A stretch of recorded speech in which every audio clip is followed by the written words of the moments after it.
பல்வேறு குற்றச் செயல்களில் ஈடுபட்டதற்காக சொஸ்மாவில் கைது செய்யப்பட்டிருக்கும் கேங் ரமேஷ் எனும் குண்டர் கும்பலுக்கு ஆதரவாக ஜெலுத்தோன் நாடாளுமன்ற உறுப்பினரும் வழக்கறிஞருமான RSN ராயர் ஆஜராகியுள்ளார். நேற்று காலை கேங் ரமேஷ் எனும் குண்டர் கும்பலைச் சேர்ந்த 20 பேர் விசாரணைக்காக செஷன்ஸ் நீதிமன்றத்தில் ஆஜர்படுத்தப்பட்ட போது சொஸ்மாவில் கைது செய்யப்பட்டிருக்கும் 20 பேருக்கும் நீதிமன்றம் கால தாமதம் ஏற்படுத்தாமல் விரைந்து விசாரிக்க வேண்டும் என்று RSN ராயர் தலைமையிலான வழக்கறிஞர் குழு கோரிக்கை வைத்தனர்.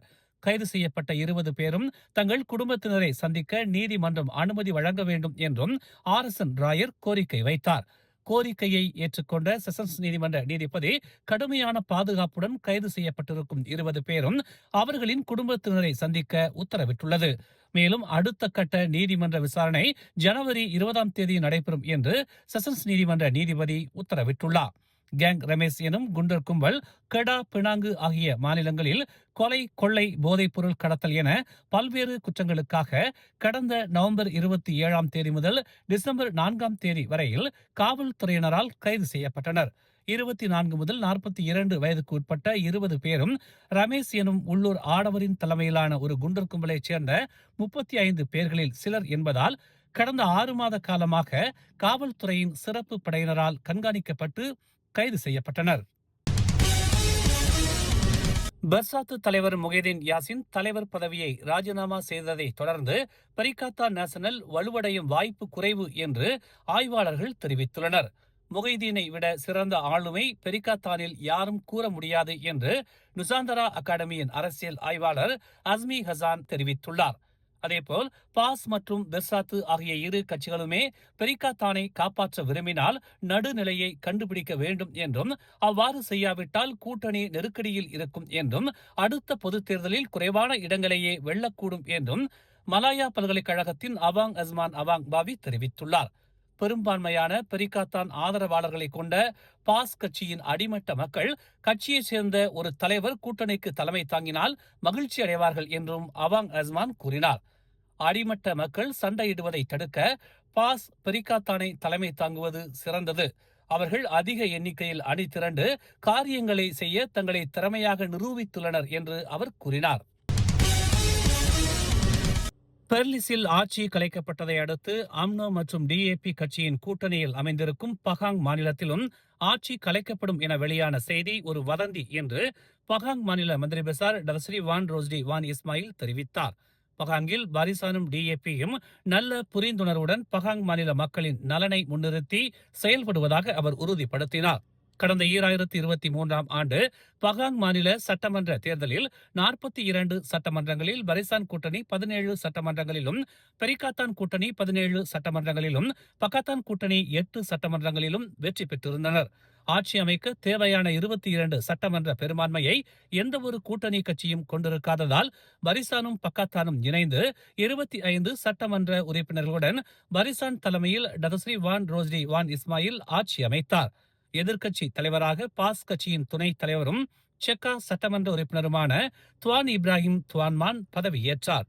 நஜீப்பின் நீதிமன்ற வழக்கில் DAP கட்சியினர் நஜீப்பிற்கு எதிரான கருத்துக்களை வெளியிட்டதை அடுத்து அம்னோவின் உயர்மட்ட தலைவர்களுக்கும் DAPயின் உயர்மட்ட தலைவர்களுக்கும் இடையில் கருத்து மோதல் ஏற்பட்டது. அம்னோ DAPக்கு இடையிலான இந்த கருத்து மோதல் ஆட்சிக்கும் பாதிப்பை ஏற்படுத்த வாய்ப்புகள் அதிகரித்துள்ளன. ஸ்லாங்கூரில் தொடர் மோட்டார் சைக்கிள் திருட்டில் ஈடுபட்டதாக நம்பப்படும் கேங் மிசி கும்பலைச் சேர்ந்த 4 இன்று ஷா ஆலம் மஜிஸ்ட்ரேட் நீதிமன்றம் 6 மாதங்கள் சிறையும் தலா 1000 ரிங்கிட் அபராதமும் விதித்து மேல் விசாரணைக்கு உத்தரவிட்டுள்ளது. கடந்த டிசம்பர் 9 முதல் 12 வரையில் ஸ்லாங்கூர் காவல்துறை மேற்கொண்ட சோதனை நடவடிக்கையில் சந்தேகத்திற்குரிய 4 கைது செய்யப்பட்டனர். அவர்கள் பயன்படுத்திய மோட்டார் சைக்கிள்களுக்கு முறையான ஆவணங்கள் இல்லாதது கண்டறியப்பட்டது.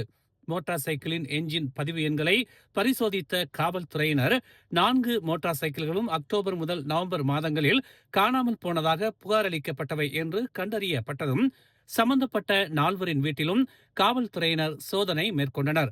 சோதனையின் போது மோட்டார் சைக்கிள்களின் பாகங்கள் கண்டறியப்பட்டதாகவும் வீட்டிலிருந்து கேங் மிசி கும்பலைச் சேர்ந்த பல பொருட்கள் கைப்பற்றப்பட்டதாகவும் ஸ்லாங்கூர் காவல்துறையினர் சம்பந்தப்பட்ட 4 கைது செய்ததாகவும் தெரிவிக்கப்பட்டுள்ளது.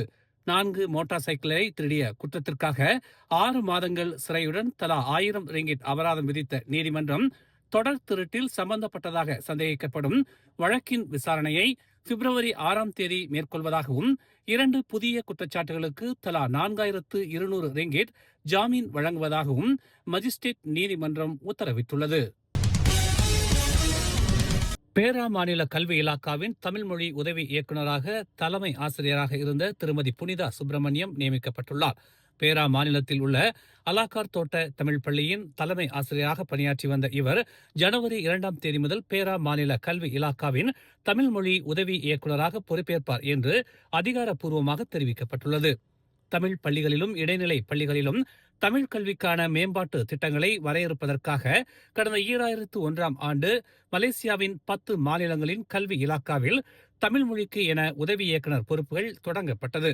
பேரா மாநில கல்வி இலாக்காவின் தமிழ் மொழி உதவி இயக்குநராக பொறுப்பேற்றிருக்கும் திருமதி புனிதா சுப்பிரமணியம் சுல்தான் அப்துல் ஹலீம் ஆசிரியர் பயிற்சி கல்லூரியில் பட்டம் பெற்று மெங்கலம்பு தமிழ் பள்ளியிலும் ஈப்போ செட்டியார் தமிழ் பள்ளியிலும் ஆசிரியராக பணியாற்றி 2019ஆம் ஆண்டு அலக்கார் தோட்ட தமிழ் பள்ளியில் தலைமை ஆசிரியராக பொறுப்பேற்றுள்ளார். பேரா மாநிலத்தின் முதல் பெண் தமிழ் மொழி உதவி இயக்குநராக பொறுப்பேற்று புதிய வரலாற்றையும் திருமதி புனிதா சுப்பிரமணியம் பதித்துள்ளார். பெர்சாத்து தலைவர் முகைதீன் யாசின் பரிகாத்தான் நேஷனல் தலைவர் பதவியை ராஜினாமா செய்ததற்கும் பெர்லிஸில் பரிகாத்தான் சட்டமன்ற உறுப்பினர்கள் இடையே வெடித்த அரசியல் நெருக்கடிக்கும் எந்த தொடர்பும் இல்லை என்று பாஸ் கட்சியின் மத்திய தலைவர் அன்வார் மூசா தெரிவித்துள்ளார். அம்னோ முன்னாள் பொதுச் செயலாளருமான அன்வார் லண்டனில் முகைதீனை சந்தித்ததாகவும் அங்கு பெரிகாத்தான் தொடர்பான அண்மைய அரசியல் முன்னேற்றங்கள் குறித்து கிட்டத்தட்ட 3 மணி நேரம் பேசியதாகவும் கூறினார். பாஸ் கூட்டணிக்கு தலைமை தாங்க விரும்பினால் பரிகாத்தான் தலைவர் பதவியை கைவிட தயாராக இருப்பதாக முகைதீன் பலமுறை தம்மிடம் கூறியதாக அவர் தெரிவித்தார். எனவே பெர்லிஸில் உள்ள பிரச்சனை காரணமாக முகைதீன் பதவி விலகுவதாக கூறப்படுவது உண்மை அல்ல. ஏனென்றால் பாஸ் கட்சி விரும்பினால் பரிகாத்தான் தலைவர் பதவியை ஒப்படைக்க தயாராக இருப்பதாக அவர் பல முறையும் தொடர்ந்து கூறி வருகிறார். உண்மையில் முகைதீன் தாமாக முன்வந்து விலகி தலைமை மாற்றத்திற்கு வழிவகுப்பது பாராட்டத்தக்க ஒரு அரசியல்வாதி என்பதை நிரூபிக்கிறது என்று அவர் தமது முகநூல் பதிவில் குறிப்பிட்டுள்ளார். முன்னாள் பிரதமர் உடனான தனது சந்திப்பு முற்றிலும் ஒரு நண்பர் என்ற முறையில் அவரது தனிப்பட்ட திறனில் நடந்ததாகவும் இதுகுறித்து பல பாஸ் கட்சி தலைவர்களுக்கு முன்பே தெரிவித்ததாகவும் அவர் மேலும் கூறினார். ஊழலை எதிர்த்து போராடும் முயற்சிகளில் மடானி அரசாங்கம் நண்பர்களாக இருந்தாலும் சரி, எதிரியாக இருந்தாலும் சரி, எந்த வகையான மிரட்டலையும் பொறுத்துக் கொள்ளாது அல்லது அடிபணியாது என்று பிரதமர் டதஸ்ரீ அன்வார் இப்ராஹிம் தெரிவித்துள்ளார். மாட்சிமை தங்கிய மாமன்னரை தாம் சந்தித்த போது அவரிடம் முன்வைக்கப்பட்ட முக்கிய பிரச்சனைகளில் ஊழலுக்கு எதிரான நடவடிக்கைகளும் அடங்கும் என்று அவர் கூறினார். எந்த ஒரு தரப்பினரிடமிருந்தும் எந்த வகையான மிரட்டலையும் தாங்கள் ஏற்றுக்கொள்ள மாட்டோம் என்றும், மேலும் இந்த பிரச்சனையை நிவர்த்தி செய்வதில் உறுதியாக செயல்படுவோம் என்றும் அவர் கூறினார். அது நண்பர்களாக இருந்தாலும் சரி, எதிரிகளாக இருந்தாலும் சரி என்று சிறப்பு செய்தியாளர் கூட்டத்தில் அவர் தெரிவித்தார். ஊழலுக்கு எதிராக நாட்டை பாதுகாக்க அரசாங்கம் தொடர்ந்து உறுதியான நடவடிக்கை எடுக்கும் என்றும், இதனால் மீட்கப்பட்ட நிதியை கொண்டு மக்களுக்கு உதவ முடியும் என்றும் அவர் கூறினார். மடானி அரசாங்கம் அதன் முக்கிய கொள்கைகளில் ஒன்று நிர்வாக பிரச்சனைகளில் கவனம் செலுத்துவதும் ஊழல் நடைமுறைகளை ஒழிப்பதும் என்று வலியுறுத்தியுள்ளதாக அன்வார் குறிப்பிட்டார். இருப்பினும் இந்த ஆண்டு 2 பிரச்சனைகள் தொடர்பான வழக்குகள் இன்னும் நிகழ்கின்றன என்றும் அவர் கூறினார். மேலும் செய்திகளை தெரிந்து கொள்ள தமிழ் மலர் இணையதளம், தமிழ் மலர் செயலி மற்றும் மலர் டிவி யூடியூப் சேனலை வலம் வாருங்கள். எங்களோடு இணைந்திருக்க மலர் டிவியை பதிவு செய்து கொள்ளுங்கள். உறவுகள் மகிழ்ந்திட விருப்பம் மற்றும் பகிர்வு சேவையை சொடுக்கிடுங்கள்.